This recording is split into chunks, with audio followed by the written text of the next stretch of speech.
എൻ്റെ പേര് ഹിസാന. ഞാൻ മെഡിക്കൽ കോഡിംഗ് ട്രെയിനിങ് കംപ്ലീറ്റ് ചെയ്തത് ഇൻഡസ് എഡ്യൂക്കേഷനിൽ നിന്നായിരുന്നു.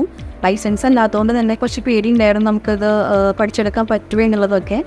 ഞാൻ ക്ലാസ് എടുത്തുകൊണ്ടിരുന്നത് സിറിയ മാം ആയിരുന്നു. അനാറ്റമിയും മറ്റ് സബ്ജക്ട്സ് ആയാലും മാം വളരെ ഡീപ്പായിട്ട് തന്നെ നമുക്ക് എടുത്ത് തരുമായിരുന്നു.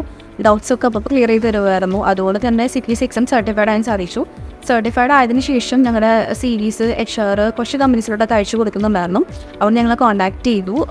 ഇപ്പം ചെന്നൈയിലുള്ള ഒരു കമ്പനി പ്ലേസ്ഡ് ആണ്. ഇൻഡസിൻ്റെ അസിസ്റ്റൻസോട് കൂടി തന്നെയാണ് ഞാൻ പ്ലേസ്ഡ് അയക്കുന്നത്. അപ്പോൾ ഇപ്പം നല്ല ഹാപ്പിയാണ്. എന്നേക്കാൾ ഉപരി എൻ്റെ ഫാമിലി നല്ല ഹാപ്പിയാണ്. കുറച്ച് സമയത്തിനുള്ളിൽ ഇത് പഠിച്ച് കുറച്ച് സമയത്തിനുള്ളിൽ തന്നെ ജോയിൻ ചെയ്യാൻ പറ്റുമെന്ന് അവർ വിചാരിച്ചിട്ടുണ്ടായിരുന്നില്ല. അപ്പോൾ ഒറ്റയ്ക്ക് കൂടി ഇൻഡസിൻ്റെ ടീമിനോടും അതേപോലെ തന്നെ എസ്പെഷ്യലി മുബീന മാം, സുരയ്യ മാം, ഞങ്ങളുടെ മാം HR എല്ലാവരോടും എൻ്റെ കൂടി താങ്ക്സ് പറയുവാണ്. Thank you.